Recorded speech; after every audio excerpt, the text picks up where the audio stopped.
During the beginning of our first sprint, we decided to conduct research for our game by playing other board games in the same genre. We played Root, a faction-based territory control board game. Within this game, we found a lot of inspiration. We felt the battle mechanics would work well in our own game and decided to use this as a base to iterate upon. To elaborate on how the Root battle system works, one player rolls the die and takes the highest value for themselves, whilst the other player takes the lowest. We decided to iterate on this mechanic and implement the changes into our game. Here is an example to help clarify how this rule now works in our game.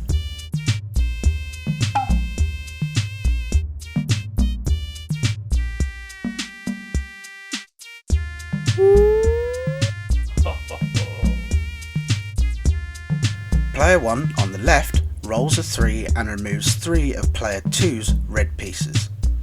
Player 2 on the right rolls a 1 and removes 1 of player 1's green pieces. In this particular circumstance, player 1 has won the battle.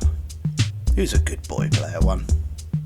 Next, we decided to look at our movement and battle mechanics as separate actions instead of as a single action. We found this helped resolve stalemates and took away the advantage from the player who made the move into a battle action.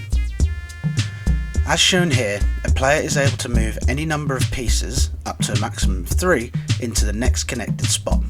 In this case, the spot is occupied by an opponent and becomes contested until either player takes the battle action on their turn.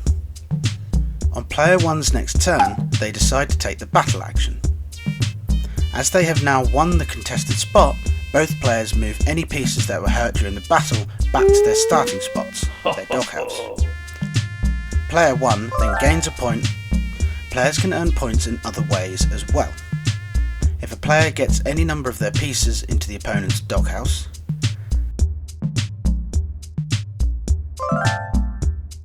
if a player takes the dig action at any of the 3 dig sites on the board, this also yields the player a new card to add to their hand. We wanted to add more interactivity to our game and we decided on using cards. These cards have various effects on the game and each player can play 1 card from their hand on their turn. During a battle, however, both players engaged in the battle are able to play 1 card each. Some cards allow the player to re-roll their die or even cancel another player's battle action. Other cards have an effect on the movement action or allow players to gain extra points or pull extra cards. We presented our game to a group of people during a monthly board game meetup. During the playtest, we gathered feedback by asking the players a selection of questions we put together whilst they played.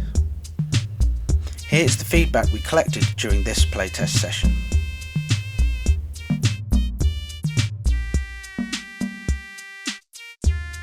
After this first round of playtesting, we implemented a few changes and presented the newest iteration to Ian Becking and Vicky Thompson from Mediatonic. Here is a list of the major points that were discussed during this playtest session.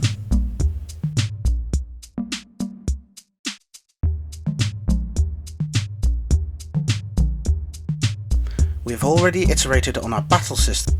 Instead of the 12-sided 0 to 3 dice, we now have 6 6-sided dice. Players now roll an amount of dice equal to the number of pieces they have in the battle. For the cards, we needed to clarify exactly when they can be played as well as how they function.